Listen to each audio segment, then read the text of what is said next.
स्वामी जी, वर्तमान परिवेश में आप इस बात को बखूबी देख रहे हो कि इतनी कथाओं का अंबार लगा हुआ है, फिर भी धर्म की रक्षा नहीं हो पा रही। इस मीडिया ने के माध्यम से हमारे सनातन धर्म की इन्होंने बिल्कुल ही बेड़ा गर्क करके रखा हुआ है। किसी भी स्त्री को या किसी भी देवी को व्यासपीठ पर बैठकर भागवत रूप, क्योंकि भागवत कर्मकांड है, इस कर्मकांड को करने का कहीं किसी शास्त्र में मर्यादा नहीं है।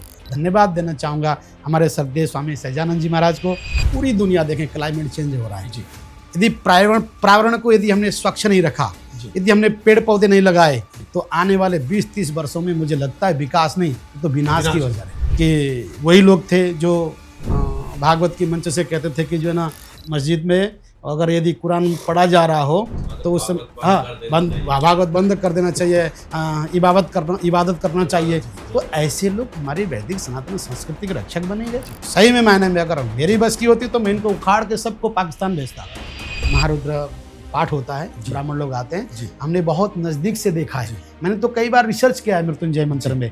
जितने बहुत सारे यजमान लोग कहते हैं अमुक व्यक्ति के लिए डॉक्टर ने जवाब दे दिया है, तो हमने संकल्प लेके स्वयं मैंने इस मृत्युंजय मंत्र का अनुष्ठान किया है, जिससे कि उसको साक्षात्कार भगवान की कृपा हुई और व्यक्ति आज भी जीवित है। आज हम पतित पावनी माँ गंगा के पावन तट पर श्री रामेश्वर आश्रम के संस्थापक बाल योगी और जो सनातन धर्म के प्रचार के लिए पूरे विश्व में आपने भ्रमण किया, वहाँ पर कथा प्रवचन के माध्यम से विश्व भर के सनातन धर्मावलंबियों को ज्ञान देने का जो एक प्रवाह प्रारंभ किया, आज सौभाग्य से हम सब आपस में विश्व के हिंदुओं को सनातन धर्म की जो देन है और हमारे पूज्य संतों ने जो वैश्विक स्तर पर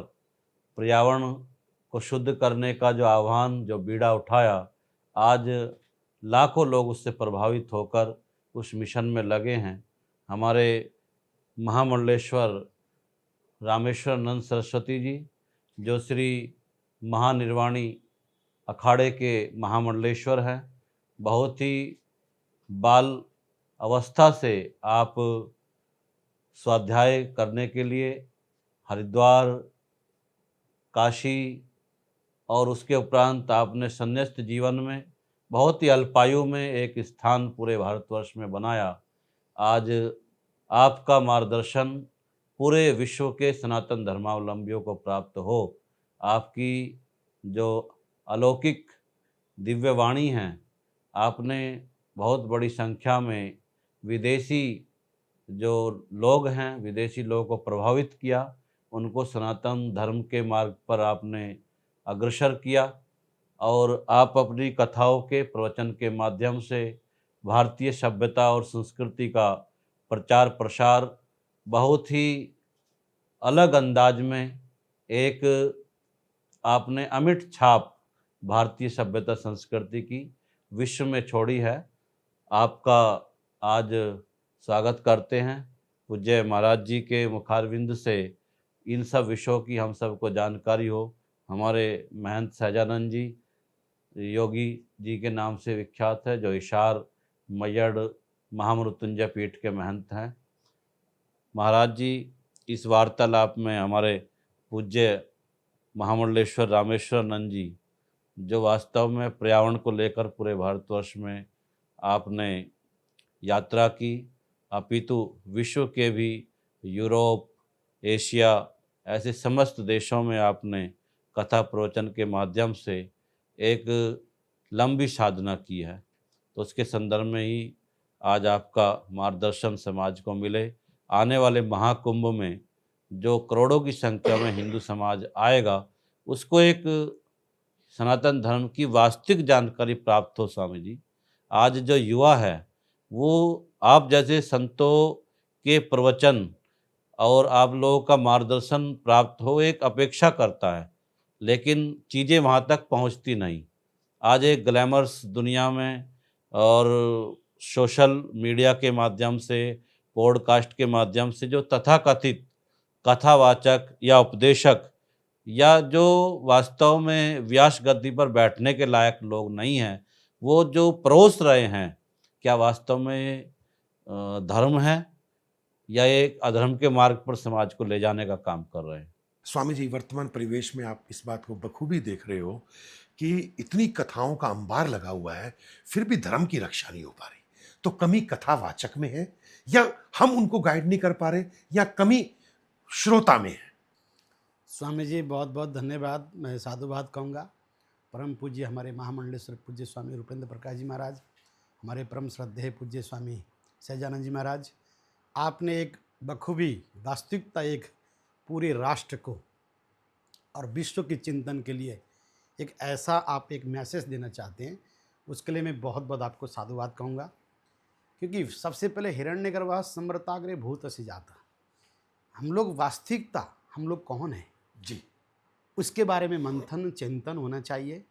और आपने जितने भी बिंदुएं आपने कही है, मैं जहाँ तक समझता हूँ वैदिक सनातन संस्कृति में जो हमारा वेद कहता है सर्वे भवन्तु सुखिनः सर्वे सन्तु निरामयाः, हम उस धर्म के अनुयायी लोग हैं जहाँ से केवल भारत की नहीं विश्व में सुख की कल्पना करते हैं जी, और जहाँ से विश्व की कामना के लिए हम स्वस्ति वाचन से लेकर तमाम शांति पाठ की कामना करते हैं और पाठ करते हैं जी, वो भारत है। जी, जिस भारत ने अपने जिन ऋषियों ने अपने रिसर्च के माध्यम से पूरी दुनिया में एक वसुधैव कुटुंबकम की भावनाओं का स्थापना किया है, जी, जहाँ मेरा कुछ भी नहीं सब कुछ तेरा है।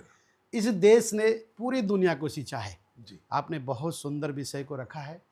मैं लगभग 30-35 वर्षों से लगभग कई देशों में, मैंने यूरोप में, अमेरिका में, वेस्ट इंडीज़ में कई देशों में भ्रमण किया है और मैंने वहाँ देखा कि वहाँ के लोगों को बहुत सुंदर ढंग से जीवन जीने की एक कला है। जी, भले ही वो पाश्चात्य देश में है, भौतिकता के देश में है, जी, भोगवादी देश में है, परंतु वो लोग बहुत शांतिमय जीवन जीते हैं। जी, हम लोग जिस ऋचा को लेके, जिस वेद को लेके, जिस ग्रंथों को लेके, जिन ऋषियों की उस पवित्रता को, उस भावनाओं को लेके हम पूरी समाज में हम चलते रहे, जी, परंतु आज जो आपने, मैं प्रथम ये कहना चाहूँगा कि जो हमारी जो व्यासपीठ की परंपरा है, जी, इन्होंने जो आज, क्योंकि ये मीडिया, मैं कहूँगा कि सबसे बड़ी दोस्त किसकी है, मीडिया की है। जी, इस मीडिया ने सोशल के माध्यम से हमारे सनातन धर्म की इन्होंने बिल्कुल ही बेड़ा गर्क करके रखा हुआ है। जी, जिनको कख नहीं आता संस्कृति के बारे जी, में, शास्त्रों के बारे में, जो गुरुकुल में नहीं गए, गुरु परंपरा में नहीं बैठे, जी, जहाँ बैठकर स्वाध्याय चिंतन साधना नहीं है, जी, और वो सीधा आज व्यास गद्दी में बैठकर वो परम गुरु बनकर जी, पूरी दुनिया को उपदेश कर रहे हैं। जी, जिनको महामृत्युंजय के मामले बारे में जानकारी नहीं है, जी,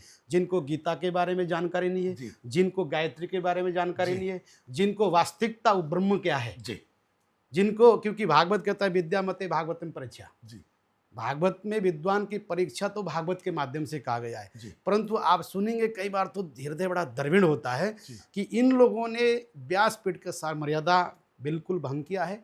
हम चाहते हैं कि आप जैसे ओजस्वी तेजस्वी महात्माओं के माध्यम से जी, जो हमारी वास्तविकता, जो संस्कृति है, जी, जो विरासत है, जी, जहाँ हमारे वेद व्यास जी ने अष्टादश पुराणेषु व्यासस्य वचनद्वयम परोपकाराय पुण्याय पापाय परिपीडान, उनका कि व्यासस्य वचनद्वयम, जी, 17 पुराण का रचना करने के बाद भी जी, मन को शांति नहीं मिली, तो श्रीमद् भागवत को उन्होंने कहा बद्रिका आश्रम में, नारायणम नमस्कृत्यम नरम चैव नरोत्तमम जी, देवीम सरस्वतीम व्यास तो जयमुदीरते, जी, जहाँ स्वयं सरस्वती का आह्वान किया, गणेश जी को आह्वान किया, जहाँ से श्रीमद् भागवत की उस 18,000 ऋचाओं को लिखा जी, और 18 पुराणों में सभी मिला के 1 लाख ऋचाएँ हैं। जी, उन एक एक ऋचाएँ हमारी जो है ना मंत्र हैं, जी, और उस मंत्र की साधना जी, उनकी बहुत ही, अगर वास्तविकता अगर रिसर्च किया जाए तो एक एक मंत्र में, एक एक ऋचाओं में जो साधना करने वाले ऋषिगण हैं, आप जैसे महात्मा हैं, वो समाज को उसका वास्तविकता, उसका सार देते हैं। परंतु आज के कथावाचक ने जन्माद्य से ये बोलने की उनको औकात नहीं है। जी, जिनको जो वास्तविकता, आप देखिए व्यासपीठ से खड़े होकर नाचते, वहाँ काले वस्त्रों का इत्यादि, जी, मैं तो समझता हूँ कि सारा ये पाखंड है, जी, क्योंकि कलयुगे पाखंडे पूज्यते कहा गया जी, है। तो वास्तविकता ये कलयुग का प्रतीक मालूम पड़ता है। जी, जिस प्रकार से वो जो पाखंड कर रहे हैं, इसके लिए जी, मैं आप जैसे संतों से निवेदन करता हूँ कि आप आएँ, जी, हम आपके साथ हैं, जी, इस पर अंकुश लगना चाहिए। जी, हमारे वास्तविकता वैदिक सनातन संस्कृति का पूरी दुनिया में प्रचार होना चाहिए। जी, हम उनके शिष्य हैं जो 12 वर्ष की अवस्था में संन्यास लेकर जी, पूरे भारत का बिल्कुल परिवर्तकता की तरह भारत का भ्रमण कर वैदिक सनातन संस्कृत, उपनिषद और वेदांत का, अद्वैत वेदांत की स्थापना किया जी, आचार्य शंकर ने।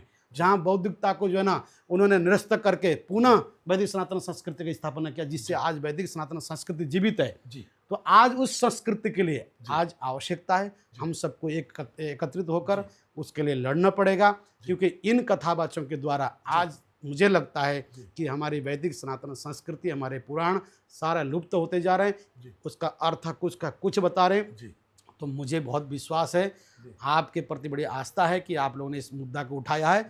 मैं तन मन धन से आपके साथ हूं और इस लड़ाई में हम कंधे से कंधे मिला के लड़ेंगे। क्योंकि ये मैं एक बात और निवेदन करना चाहूँगा, क्योंकि किसी भी स्त्री को या किसी भी देवी को व्यासपीठ पर बैठकर भागवत रूप, क्योंकि भागवत कर्मकांड है, इस कर्मकांड को करने का कहीं किसी शास्त्र में मर्यादा नहीं है। परंतु आज क्या है कि वो व्यासपीठ पर बैठकर कथाएं प्रवचन कर रही हैं, वेदों का उपगान गा रही हैं, गीता पढ़ रही हैं। महाराज जी दुर्भाग्य ये है, ये करने के बाद वो गाय के बछड़े के खाल से वो चमड़े का बेल्ट गले मतलब उसमें लेकर में चलते लटका के हैं। चल रहे हैं। और जब समाज उनसे पूछता है कि आपको सनातन धर्म के लोगों के द्वारा दान दिया जाता है, आप उसका इस प्रकार से दुरुपयोग कर रहे हैं, तो कहते हैं हम तो संत ही नहीं है, हम तो साधु ही नहीं है। ये महाराज जी मैं निवेदन करना चाहूँगा, ये हमारी हिंदू समाज को वैदिक सनातन को जगना पड़ेगा, हमारे जन जन तक इस बात को पहुंचाना पड़ेगा।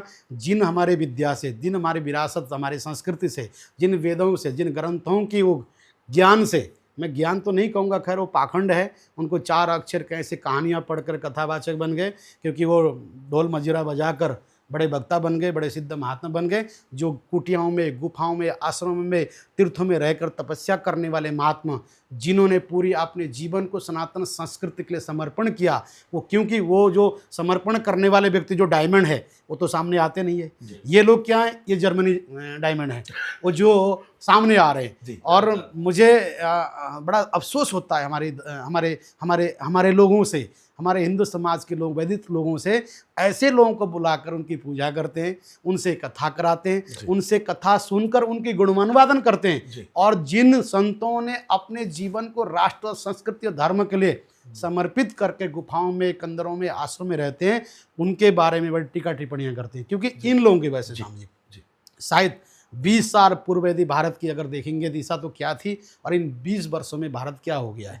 क्योंकि हमें निश्चित है कि अपने इन आपके माध्यम से मुझे लगता है कि हम सफलतापूर्वक इसमें कायम होंगे। क्योंकि कुछ वर्ष पहले कि वही लोग थे जो भागवत की मंच से कहते थे कि जो है ना, जहाँ अगर कथा, अगर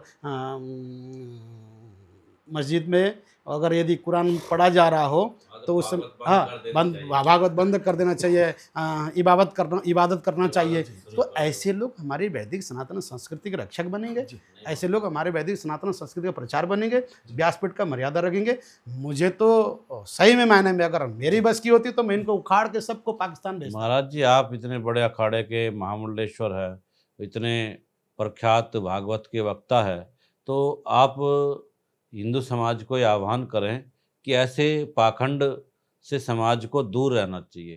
स्वामी जी उस समय जो एक परिस्थिति थी, हम लोगों ने बहुत विरोध किया, बहुत हमारे पूज्य संतों ने, मंडलेश्वरों ने विरोध किया, जिसके मुरारी बापू को हम लोगों ने बड़ी कड़ी शब्दों में कहा। आज बड़े अच्छे मैं समझता हूँ कि रामायण के माध्यम से उन्होंने बहुत कार्य किया, परंतु इतने श्रेष्ठ पद में पहुँचने के बाद उन्होंने ऐसे कृत्य, ऐसे शब्दों का उन्होंने उद्बोधन किया, बड़ा तकलीफ होती थी। ऐसे तमाम कथाएँ बची के कथाकथी जिनको वास्तविकता कोई बोध नहीं है, परंतु हम उस विषय में नहीं जाएंगे। हम अपनी जनता को जगाएंगे, हमारे जनता जगें और वास्तविकता संतों को पहचाने, अपने ग्रंथों को पहचाने, और जिनसे कथा करानी हो, जिनकी कथा सुननी हो। क्योंकि ये कथा केवल नाच गान करने वाली नहीं है, ये आत्म कल्याण वाली कथा है, ये आपके जीवन को सार्थक देने वाली कथा है। जहाँ राजा परीक्षित ने 1 सेकेंड में अपने उस मुकुट को त्याग कर अपने गुरु के तलाश में जाकर शुक्रताल में जाकर राजा परीक्षित ने साक्षात वेदव्यास जी के पुत्र सुखदेव जी महाराज के चरणों में बैठकर श्रीमद् भागवत को 7वें दिवस में कथा श्रवण कर उन्होंने परम धाम यद्गत्वा निवर्तन्ते तद्धामम परमम, उस परम धाम की प्राप्ति कर ली थी। तो वो साक्षात भागवत है। तो इन लोगों को इनके विषय में चर्चा करना व्यर्थ है, परंतु मैं एक बात निवेदन करना चाहूँगा, समस्त हमारे जितने भी हिंदू वैदिक सनातन संस्कृति के लोग हैं, आप जगो और आपको समझो कि आपकी शास्त्र क्या कह रहे हैं, आपके ग्रंथ क्या कह रहे हैं, आपके गुरु क्या कह रहे हैं, आप कथाकथित ऐसे गुरुओं के चक्कर में पड़कर अपना जीवन को पतन मत कीजिए, अपनी विरासत को खत्म में मत ले जाइए। पूज्य स्वामी जी, इस समय जो पर्यावरण की स्थिति है, हर एक व्यक्ति का नैतिक कर्तव्य बनता है कि वो पर्यावरण को समझे, पर्यावरण में जिए। मैं चाहता हूं शास्त्रों के माध्यम से आप सबको जागृत कर पाएं कि पर्यावरण है तो मनुष्य है, जीव जगत है, धरती है, वृक्ष है, सबका नैतिक कर्तव्य बनता है कि वो पर्यावरण को जिंदा रखे। आज हम लोग पूरी दुनिया देखें, क्लाइमेट चेंज हो रहा है। जी यदि पर्यावरण को यदि हमने स्वच्छ नहीं रखा, जी। यदि हमने पेड़ पौधे नहीं लगाए, इन पहाड़ों को या पर्वतों को सुरक्षित नहीं रखा, तो आने वाले 20-30 वर्षों में मुझे लगता है कि हम ये सांस लेना मुश्किल हो जाएगा। आज हम धीरे धीरे हम ये भौतिकता की ओर तो जा रहे हैं, परंतु मुझे लगता है विकास नहीं, ये तो विनाश की ओर जा रहे हैं। ये विकास नहीं है, ये विनाश है। अभी मैं बद्रीनाथ की ओर जा रहा था, इन दिनों में वहाँ स्वेटर पहनना पड़ता था, हीटर लगाना पड़ता, ऐसा लग रहा था कि जैसे मैं हरिद्वार में बैठा हूँ, इतनी गर्मी के कारण कि पर्वत काटे जा रहे हैं, पेड़ काटे जा रहे हैं, सुरंग बनाए जा रहे हैं। मैं भारत सरकार के खिलाफ नहीं हूँ, विकास के खिलाफ नहीं हूँ, परंतु जो विनाश होने जा रहा है, जो प्रकृति परमात्मा ने दी है, ये जो भारत है, इसलिए भारत को विश्व गुरु कहा गया है, क्योंकि भारत में हर प्रकार के यहाँ पे जो न क्लाइमेट है, हर प्रकार के यहाँ साधनाएं हैं। पूरी दुनिया, हमारा वेद कहता है चक्षुर्देव वहितम पुरस्त शुक्रम उच्चरतः पश्चिम श्रद्धा, जो हमारा वेदों के माध्यम से जिन ऋषियों ने रिसर्च करके हजारों वर्ष की वो जो अपने चक्षुओं के द्वारा देखा करते थे, तो आज वो क्या होगा उस विरासत का, जिसके लिए पूरी दुनिया यहाँ आकर जो है ना अपने मदमस्तक पर ज्ञान और शांति की प्राप्ति के लिए यहाँ हमारे तीर्थों में संतों के चरणों में आकर बैठती थी, उसका क्या होगा, इस पर चिंतन का विषय है। पर्यावरण के विषय में मैं निश्चित कहूँगा कि पर्यावरण के बारे में हम सबको एकत्रित होना पड़ेगा, पेड़ों को लगाना पड़ेगा। सरकार से भी निवेदन करेंगे कि सरकार इस प्रकार से पेड़ों को, पर्वतों को काटना बंद करे। और मैं भारत का एक साधु होने के नाते गौ, गंगा और पर्यावरण के बारे में निश्चित रूप से मैं चिंतन करता हूं कि पर्यावरण है तो हमारा जीवन है। महाराज जी, इस प्रयागराज कुंभ में महामृत्युंजय यंत्र किस तरह से लोगों को लाभान्वित करेगा और महामृत्युंजय मंत्र की शक्ति क्या है, वो हम समझना चाहते हैं कि आपके द्वारा जनमानस इस बात को समझे। महाराज जी, मैं निवेदन करूं, 2001 में सबसे पहले मैंने एक मुद्दा उठाया था, बेटी बचाओ बेटी पढ़ाओ।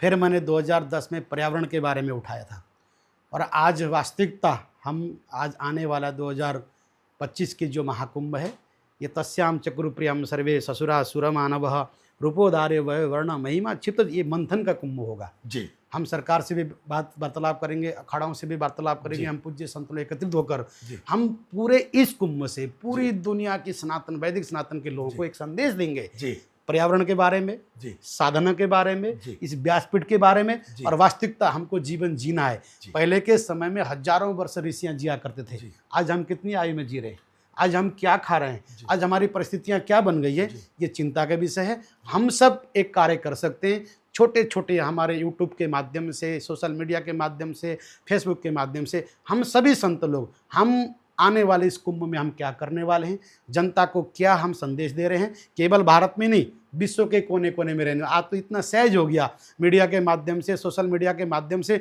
इतना सहज हो गया कि हमारी हर बात वहाँ तक पहुँचती है। तो हम निश्चित रूप से हम अपने सभी साधकों के लिए निवेदन करेंगे, आप कुंभ में आइए, पवित्रता की भावना लेके आइए। हमारी वास्तविकता, हमारी विरासत हजारों वर्ष पहले जो महाकुंभ, और कुंभ कहाँ से प्रारंभ हुआ, जब समुद्र मंथन हुआ, वहाँ से जो अमृत का प्रादुर्भाव हुआ, और उस अमृत को लेकर जैसे भगवान नारायण धन्वंतरी के रूप में जब स्वर्ग की ओर जा रहे थे, मोहिनी रूप में धारण करके, वो 4 जगह जो बूंद पड़ा था, वही आज परंपरा हम निर्वाह कर रहे हैं। उस समय अमृत का प्रादुर्भाव होता है। हर व्यक्ति उस कुंभ में डुबकी, एक श्रद्धा रूपी कुंभ में डुबकी लगाने का अपना संकल्प लेके आता है। उसकी संकल्प के लिए हम स्वागत करते हैं, आप आइए। और विशेष करके पूज्य स्वामी जी, पूज्य महाराज जी के द्वारा मैं ये कहना चाहूँगा, पर्यावरण के बारे में हम चिंतन करें, पर्यावरण के बारे में हम संदेश दें कि हम हर घर में एक पौधा लगाएं, हर व्यक्ति एक संकल्प लें। कुंभ का तात्पर्य यही होगा, आप एक संकल्प लें कि हम एक पौधा लगाएंगे, जीवन की रक्षा करेंगे और समाज की रक्षा करेंगे, राष्ट्र की रक्षा करेंगे और अब पूरे विश्व के लिए एक संदेश देंगे कि भारत केवल वेदों की और केवल ज्ञान के माध्यम से नहीं, समाज की सेवा से और पर्यावरण के माध्यम से भी पूरी दुनिया को संदेश दे सकता है और जीवन देने का काम कर सकता है। अभी कुछ वर्षों पहले हमने देखा है जो एक बीमारी आई कोरोना नाम की, जिसके कारण ऑक्सीजन की वजह से कितने न जाने कितने लोग मारे गए। क्यों? आज वो साबित हो रहा है कि नहीं, क्योंकि पर्यावरण की आवश्यकता है। ये हम आज इस बात को कह रहे हैं। यदि हम 20 वर्षों से अगर इसके बारे में चिंता करते तो शायद फिर भी भारत में जितनी क्षति कम हुई है, जितना दुनिया में विदेशों में हुई है, उतने भारत में नहीं हुई है। लेकिन मैं चाहूँगा कि इस महाकुंभ से हम संदेश दें कि पर्यावरण के बारे में व्यासपीठ के माध्यम में। दूसरी बात मैं निवेदन करूंगा, पूज्य स्वामी जी ने कहा कि आप एक महामृत्युंजय का एक पीठ का आपने निर्माण भी किया है और महामृत्युंजय को लेकर कुंभ में बहुत बड़ा संकल्प कर रहे हैं। तो महामृत्युंजय क्या है जी? ओम भूर्भुवस्सुः त्र्यंबकम जजामहे सुगंधिम पुष्टिवर्धनम उर्वारुकमिर्वंदना मृत्युर्मुक्षि महामृता। ये तो मृत्युंजय है। एक है महामृत्युंजय, ओम होम जुम स्वा भूर्भुवस्सुः त्र्यंबकम जजामहे सुगंधिम पुष्टिवर्धनम उर्वारुकमिर्वंदना मृत्युर्मुक्षि महामृता सजुम ओम भूर्भुवस्सुः। ये महामृत्युंजय। एक है शताक्षरी मंत्र जो 100 अक्षर से बनकर जो शताक्षरी बनता है। तो आपने सुना होगा कि जब देव और दानव की युद्ध हुआ उस समय शुक्राचार्य ने एक संजीवनी की तैयारी की। लेकिन आप देखेंगे जिन ऋषियों ने रिसर्च करके इस वेद के मंत्र को, इस मृत्युंजय मंत्र को जिन्होंने ऋषियों ने रिसर्च किया, मैं निवेदन करना चाहूँगा कि इस मंत्र को आप एक बार पढ़ें।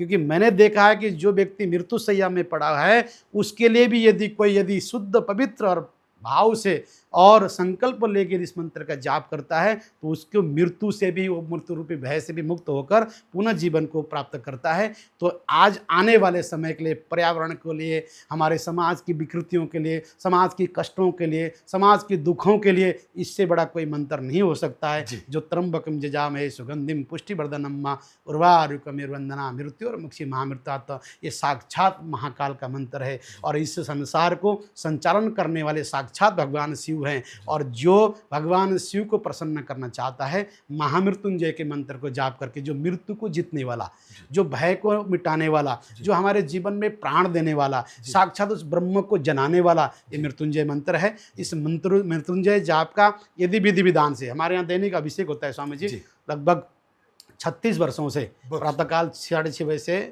7:30 बजे तक, 8 बजे तक दैनिक सांगोपांग हमारे यहाँ ये महारुद्र पाठ होता है। ब्राह्मण लोग आते हैं, हमने बहुत नज़दीक से देखा है। मैंने तो कई बार रिसर्च किया है मृत्युंजय मंत्र में।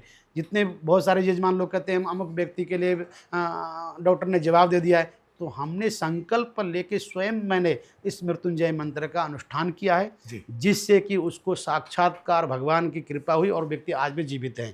तो वो महामृत्युंजय है और मृत्यु को जीतने वाला महामृत्युंजय का इस कुंभ में और त्रिवेणी में, और प्रयाग तो त्रिवेणी है, वहाँ तो गंगा जमुना सरस्वती और हजारों लाखों संत वहाँ उपस्थित होने वाले हैं। और केवल देखो, बिना हरि कृपा मिले नहीं संता, प्रभु की कृपा से संत मिलते हैं। और संतों के द्वारा यदि महामृत्युंजय का कोई साधना हो रहा हो, महामृत्युंजय का यदि दर्शन हो रहा है, तो समझ लेना कि उसके ऊपर परम कृपा परमात्मा की हो रही है, जन्म जन्मांतर के पुण्य उदय हो रहे हैं। तो ऐसा कुंभ में आने का, दर्शन करने का परम सौभाग्य प्राप्त हो रहा हो। क्योंकि महामृत्युंजय जाप करने से केवल आयु की प्राप्ति नहीं है, आपको हर प्रकार की समृद्धि प्राप्ति होगी। आप यदि मानसिकता से यदि पीड़ित हैं, शारीरिक से यदि पीड़ित हैं, क्योंकि दैहिक दैहिक भौतिक तापों, तीनों प्रकार के तापों से आज हर मनुष्य घिरा हुआ है। यदि वो हर व्यक्ति, हर प्राणी, हर मानव यदि महामृत्युंजय का सहारा लेता है, महामृत्युंजय के लिए जाप करता है, महामृत्युंजय यंत्र की पूजा करता है, तो मैं समझता हूँ कि इससे बड़ा कोई साधना नहीं है। इस साधना से लोक में भी और परलोक में भी, दोनों में सुख, शांति, समृद्धि के साथ परम धाम की प्राप्ति कर सकता है। मैंने ये बहुत नज़दीक से महामृत्युंजय का मैंने अनुभव पाया है, क्योंकि मैं स्वयं करता हूँ। स्वयं मैं एक उपासक हूँ, शिव उपासक हूँ। मुझे 10वां विद्या का मैं उपासक हूँ, इसलिए भगवान शिव का भी मैं नित्य नैमित्य में साधना करता हूँ। तो विशेष करके महामृत्युंजय है कि आपके जीवन में क्या आपको चाहिए वो सब कुछ प्रदान करने वाला महामृत्युंजय है, जो मृत्यु को जीतकर आपको नया जीवन तो देता है, साथ साथ में आपको सांसारिक भौतिक जो सुख चाहिए वो भी प्रदान करता है। यदि हमारा जीवन में शरीर की काया ही ठीक नहीं होगा तो माया को क्या करेंगे, और माया को भोगना है तो काया चाहिए, और काया को ठीक रखना है तो महामृत्युंजय को जाप करना है। और जिसने भी यदि महामृत्युंजय को जाप किया उसका जीवन कल्याण हुआ। मैं निवेदन करना चाहूँगा और धन्यवाद देना चाहूँगा हमारे श्रद्धेय स्वामी सहजानंद जी महाराज को, हमारे पूज्य परम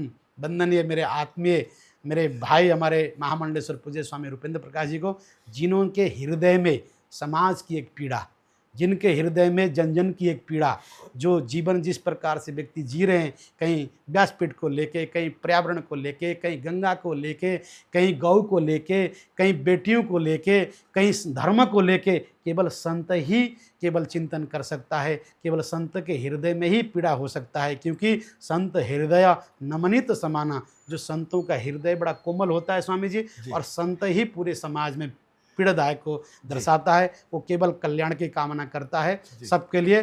तो मुझे आज बड़ी प्रसन्नता हो रही है कि आपके हृदय में जो एक पीड़ा उत्पन्न हुई, उस पीड़ा को लेके आप आए हैं, तो निश्चित है मैं भी परम सौभाग्यशाली हूँ। स्वामी जी, विश्व का सबसे बड़ा मेला, उसकी एक विशेषता है, कोई चिट्ठी नहीं, कोई पत्री नहीं, और उसके बावजूद आस्था के इस कुंभ में देश विदेश से, पूरे राष्ट्र से, हर प्रांत से करोड़ों करोड़ों लोग आते हैं आपके दर्शन को, गंगा में संगम में स्नान करने को। स्वामी जी, उस कुंभ के माध्यम से एक ऐसी जागृति इस बार आए कि लोग पाखंडवाद से बच पाएं, और वो जो कॉर्पोरेट कल्चर में जो तथाकथित कथावाचक इस धर्म का हास कर रहे हैं, अनजाने में पाखंड को बढ़ावा दे रहे हैं, और अनजाने में वो इतने पाप के भागीदार बन रहे हैं, वो सोच ही नहीं पा रहे कि सनातन संस्कृति का विधर्मियों से नहीं, उनके द्वारा नाश हो रहा है। मैं एक शंखनाद के साथ कहना चाहूंगा, जी। जितने भी लोग जी। जो अधर्मी लोग हैं, मैं अधर्मी कहूंगा, जो व्यासपीठ पर बैठकर जो व्यासपीठ की मर्यादाओं के प्रति उल्लंघन कर रहे हैं, उनको समाज को जगना पड़ेगा। हम सब संतों को मिलकर उनका बहिष्कार करना होगा, उनको तभी ये समाज भी जगेगा और इनके भी ठिकाने आएंगे। और जो संत लोग हैं जो त्याग तपस्या साधना से पूरी अपने जीवन को, हम लोगों को क्या चाहिए बताइए, आपको क्या चाहिए, आपको क्या चाहिए, हमको क्या चाहिए, घर छोड़ा, परिवार छोड़ा, संसार छोड़ा, इसलिए छोड़ा हम संसार की सेवा कर सकें, दरिद्र नारायण की सेवा कर सकें, संसार को हम कुछ दे सकें, प्राणी मात्रों के हम कल्याण कर सकें। लेकिन आज विलंबना ये है, समाज धीरे धीरे पाखंडियों के पीछे जा रहा है, जो व्यासपीठ में खड़े होकर नाचते हैं, नाना प्रकार के अल्लाह हो अल्लाह बात करते हैं, कोई मर्यादा नहीं, कोई किसी प्रकार के जो है ना संस्कार नहीं है। ऐसे लोग जो समाज को विकृति पैदा कर रहे हैं, मैं तो उन लोगों को सीधे की सीधा मैं अधर्मी कहूँगा, विधर्मी कहूँगा। इन विधर्मियों से यदि बचना है तो संतों के शरण में आना पड़ेगा। संतों की प्रवचन को, संतों के संसर्ग में जो संगत में आया वही विधर्मियों से बच सकता है। संतों को कुछ नहीं चाहिए, उसने तो घर परिवार संसार सब छोड़ा, आपके लिए ही जो कल्याण की कामना करता है, आपके लिए ही कार्य करता है। तो मैं पुनः निवेदन कर रहा हूँ समाज के प्रत्येक वर्ग के व्यक्तियों को, आप गुरु बनाइए। हमारे शास्त्रों में लिखा है, पानी पिए छान के, गुरु बनाओ जान के, पानी पियो मूल का, गुरु बनाओ कुल का, ये शास्त्र कहता है। आज हम 2-4 शब्द कोई अच्छी बोल ले, व्यासपीठ से भजन गा ले, हम जाके शरणागति होते हैं और वहाँ जाके गुरु बना लेते हैं। फिर कुछ वर्षों के बाद दर दर के ठोकर खा के फिर हम पश्चाताप के अग्नि में जल रहे हैं। पहले किसी संतों के पास बैठिए, पहले के ज़माने में स्वाध्याय होती थी, लोग स्वाध्याय करने आते थे और स्वाध्याय में बैठकर ब्रह्म सत्यम जगत मिथ्या की चर्चाएं होती थी, उपनिषदों की चर्चा होती थी, और 2-4 महीने बैठकर लोग साधनाएं क्या करते थे। पहले गुरु लोग कहते तू पुरुषण कर, तू 1.25 लाख जाप कर, तब उसके बाद वो साल भर 6 महीना देखने के बाद तब उसको शिष्य इत्यादि का जो है ना नियुक्त करते थे। आज तो क्या कि हाँ, बाप बड़ा ना भैया बड़ा, सबसे बड़ा रुपया, तो रुपया के लिए गुरु जो है ना रोज चेंज किए जा रहे हैं, और चेला भी ढूंढता है कि मुझे कोई बढ़िया गुरु मिल जाए, और गुरु भी ढूंढता है कोई बढ़िया चेला मिले। इससे महाराज जी विकृति आ रही है, हमारा समाज, हमारी संस्कृति, हमारा धर्म पतन हो रहा है। हमें अपने धर्म की रक्षा करना है, तो हमने इसी प्रकार से ठोस कदम उठाना है। मैं आपके माध्यम से एक बात और कहना चाहूँगा गंगा को लेके, क्योंकि गंगा हमारी जननी है, गंगा की भी आजकल स्थिति बहुत भी नाजुक है। गौ माता को लेके मैं कहना चाहूँगा, गौ माता की भी स्थिति बहुत गंभीर है। इस विषय में संत लोग निरंतर चर्चा उठाते हैं। मैं सरकार से भी ये कहूँगा कि सरकार, अब तो हम कहेंगे हमारी सरकार है, देश में प्रधानमंत्री नरेंद्र भाई मोदी हैं, जिनके नेतृत्व में आज भारत बहुत ऊपर गया है। पर मैं निवेदन उनसे भी करूंगा कि गौ गंगा और ये हमारे धर्म के बारे में थोड़ा सा, हिंदू के बारे में चिंतन करें। और योगी जी निरंतर कार्य कर रहे हैं, क्योंकि ये जो कुंभ मेला है 12 वर्ष में आने वाला है। वहाँ हर प्रकार के, केवल भारत से नहीं, अनेक देशों से, विश्व के लोग आएंगे। वहाँ अच्छे लोग भी आएंगे, बुरे लोग भी आएंगे, चिंतन करने भी आएंगे। और जो लोग हैं, वो जो लोग हैं, बहुत सारे लोग अच्छी चीज़ देखने नहीं आएंगे, हमारे अच्छे चीज़ को देखेंगे नहीं, बुरे चीज़ को लेके जाके पूरा दुनिया में दिखाते हैं। मैं कई देशों में देखता हूँ। तो इस पर चर्चा होनी चाहिए और इस चर्चा के माध्यम से हमको समाज को सुधारना है। ये जिम्मेवारी संतों की बनती है, भारत के संतों की बनती है। आज हम महसूस कर रहे हैं कि राम राज्य की स्थापना हुई है। अभी हम लोग पूज्य स्वामी जी, हम लोग अयोध्या में 22 जनवरी को थे, जैसे भगवान राम जी विराजमान हुए। 500 वर्षों के युद्ध के बाद, ऐसा संकटों को घेरते हुए, ऐसे संकटों के बाद, 500 वर्षों के बाद हमने राम जी को स्थापना किया है। आज हम महसूस करते हैं कि हम भारत में हैं, और उस भारत में जहाँ ऋषि प्रधान और कृषि प्रधान भारत है, जहाँ राम, कृष्ण, बुद्ध और परमहंस जैसे महापुरुष ने जन्म लिया, अवतार लिया, जहाँ से पूरी दुनिया को शांति का जो है ना एक संदेश दिया। उस भारत में जिस प्रकार से आज की कथावाचक के माध्यम से जिस प्रकार से पीड़ित हो रहा है, मैं भी बड़ा दर्बिण हूँ, जो सुनता हूँ, देखता हूँ। तो निश्चित है स्वामी जी, आपने जो बेड़ा उठाया है, हम आपके साथ हैं। और ये 3 सब्जेक्ट आपने बहुत उठाया है, महामृत्युंजय के बारे में, व्यासपीठ के बारे में और पर्यावरण के बारे में। सबसे प्रथम तो मैं कहूँगा कि ये जो व्यासपीठ वाला मामला है, आपने बहुत बढ़िया उठाया। मेरा बस चले तो सब में आग लगा दूँ। जहाँ जितने झोपड़ियाँ बनते, जितने पंडाल बनते, जब सुनते हैं बड़ा दुख होता है। तो अब हमको एक संतों को संगठन बनाना पड़ेगा, जहाँ भी इस प्रकार के कृत्य हो रहा है, हम संतों को आगे आकर इन सब की बहिष्कार करके पुनः हमें, जिस प्रकार से 500 वर्षों की लड़ाई के बाद आज राम मंदिर, भगवान रामलला विराजमान हो गए, हमें विश्वास है पुनः हम वैदिक सनातन संस्कृति को भी, वो व्यास परंपरा को भी निश्चित रूप से हम विराजमान करेंगे, ऐसा मुझे विश्वास है। पर्यावरण के बारे में पुनः संदेश देना चाहूँगा कि जो पर्यावरण ही हमारा जीवन है। अगर हम जीना चाहते हैं, बचना चाहते हैं, अगर वास्तविकता जीवन को जीना चाहते हैं, तो पर्यावरण की रक्षा के लिए हम सबको, प्रत्येक व्यक्ति को एक एक पौधा, ये ध्यान रखिए, संकल्प लीजिए। आपका कुंभ तभी सार्थक होगा यदि आप सनातनी हैं, आप हिंदू हैं, यदि आप गुरु को मानते हैं, माता पिता को मानते हैं, यदि धर्म को मानते हैं, तो आप एक संकल्प लीजिए, हम रोज एक पेड़ लगाएंगे और हमारे प्रत्येक एक जीव की रक्षा करेंगे। ये संकल्प लीजिए। दूसरी बात, महामृत्युंजय का मंत्र जाप कीजिए, आपको सभी शक्तियां प्राप्त हो जाएंगे। आप पर्यावरण की भी रक्षा कर पाएंगे, व्यासपीठ का भी रक्षा कर पाएंगे। और हमारे जो सूत्र हैं, वसुधैव कुटुंबकम और सर्वे भवन्तु सुखिनः, सर्वे सन्तु निरामया, सर्वे भद्राणि पश्यन्तु, माँ कश्चित् दुःख भावेत्, ये सूत्र वास्तविकता हमारा ये लागू होगा। और दूसरी बात मैं कहूँगा कि विश्वानि देव सवितुर दुरितानि परासो, ये तो मेरा वेद कहता है। इसलिए हम केवल भारत की नहीं, विश्व की शांति की कामना करते हैं। और उन विधर्मों की भी बुद्धि ठीक हो, और इन व्यासपीठ में बैठने वाले लोगों की, ये दुष्टों की भी बुद्धि ठीक हो, और जनता की भी, जिनके द्वारा कथा सुन के आप पुण्य नहीं कमा रहे हो, आप पाप कमा रहे हो। जो लोग चमड़े का बेड लेकर घूम रहे हैं, कहते हैं कि हम साधु सन्यासी नहीं है, और साधु सन्यासी का जीवन कार्य करके तुम अपने जीवन को चला रहे हो। ये प्रवचन करना, वेदों का गान करना, ये कथा सुनाना, ये संतों का काम है, गुरुओं का काम है, ये गृहस्थियों का काम नहीं है।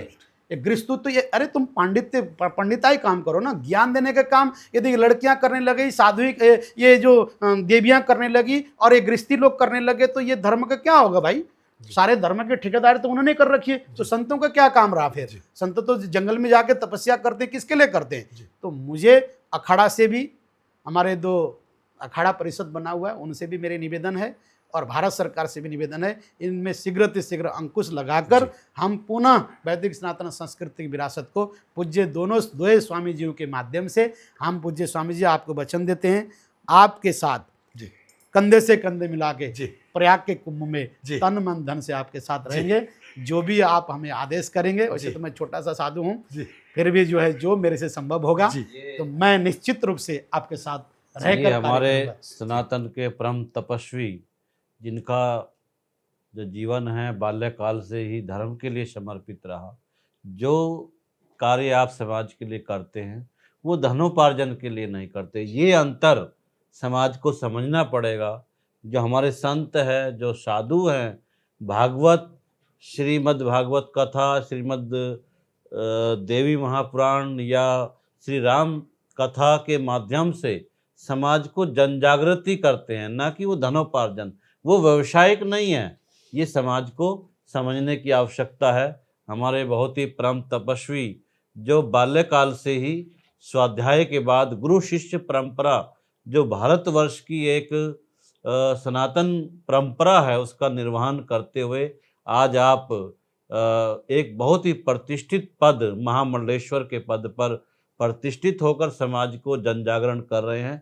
आप देखेंगे कि जो आज एक झूठ परोसा जा रहा है समाज के समक्ष, एक अधार्मिक बातें, छोटी छोटी मनगढ़ंत कहानियाँ, वैज्ञानिकता को दूर करते हुए ऐसे लोगों से समाज को सावधान होना पड़ेगा। समाज को वैदिक धर्म के रास्ते पर आना पड़ेगा जो वेदों ने पूरे विश्व को दिया। आप वसुधैव कुटुंबकम की भावना को अपने हृदय में अंगीकार करते हुए आने वाले महाकुंभ में आप आमंत्रित हैं और ऐसे संतों के प्रवचन, ऐसी कथाओं के माध्यम से आप वास्तव में जो ज्ञान है, जो एक ज्ञान की कसौटी पर समाज को संतों ने उतारा है, आप उस मार्ग पर चलेंगे। निश्चित रूप से जो एक कल्याण का मार्ग है उसी मार्ग की पर प्राप्ति आपको होगी। आप जो धर्म के लक्षण हैं उन लक्षणों को पहचानेंगे, उस मार्ग पर चलेंगे। स्वामी जी की बात पर एक पुष्टि करना चाहूँगा। गुरुकुल को लेकर जितने भी कथावाचक जो 15 लाख, 20 लाख, 25 लाख, 50 लाख रुपया लेके कथा सुना रहे, धर्म को बेच रहे हैं, ग्रंथों को बेच रहे हैं, आप बता दीजिए स्वामी जी की समाज में उनका क्या योगदान है। एक छोटा साधु जो गंगा के किनारे में रहता है, वो गुरुकुल चलाता है, पाठशाला चलाता है, गौशाला चलाता है, मंदिर चलाता है, मठ चलाता है, उनकी कोई आमदनी नहीं, कोई धनोपार्जन नहीं है। वो केवल अपनी साधनाओं के बल से, आप देखेंगे किसी भी गुरुकुल में जाएंगे 200, 400, 500 बच्चे पढ़ रहे होंगे, उनका हॉस्पिटल चल रहा होगा, गौशाला चल रहा होगा। जितने भी लोग कथावाचक हैं भारतवर्ष में, जो अपने आप को बड़े से बड़ा कथावाचक मानते हैं और लोग उनके करोड़ों रुपया लगा के पंडाल बना के कथा सुनाते हैं, उनका समाज में क्या योगदान है, इस पर समाज को चिंतन करना पड़ेगा। समाज बहुत जल्दी उंगली तो उठाती है कपड़े को लेकर, पर वास्तविकता समाज ये देखें कि साधु, सन्यासी, अखाड़े, महात्मा क्या कार्य कर रहे हैं, और जिनको आप गद्दी में बैठाकर करोड़ों रुपया लुटा रहे हो, आपका धन का क्या कार्य हो रहा है। एक बीबी, 2 बच्चियों के अलावा वो स्विट्जरलैंड में ले जाके धन को रख रहे हैं, समाज का वो धन क्या काम में आ रहा है। समाज साधु की अपनी लंगोट भी अपनी नहीं है। हमने जब संन्यास लिया गया तो उस समय हमारे गुरु ने गंगा में खड़ा करके कहा, बेटा आज से तुम्हारा जीवन सामाजिक जीवन है, तुम्हारा अपना कुछ भी नहीं है। उसी दिन हम सब ने सब कुछ त्याग कर गौशाला, पाठशाला, यज्ञशाला, मठ, मंदिर में अपने जीवन को समर्पित कर दिया है। मैं उन कथावाचक के लिए कहूँगा जो 15 लाख, 25 लाख लेकर कथा सुनाते हैं। सीधी सी बात है कि हमारे ग्रंथों को भेज रहे हैं, हमारे समाज के लोग क्यों इन पाखंडियों के पीछे पड़े हैं, उनको समझना पड़ेगा। आपका धन का दुरुपयोग हो रहा है, आपका धन का सदुपयोग कीजिए, मैं इतना ही कहूँगा। आप सबको साधुवाद। ओम नमो नारायण।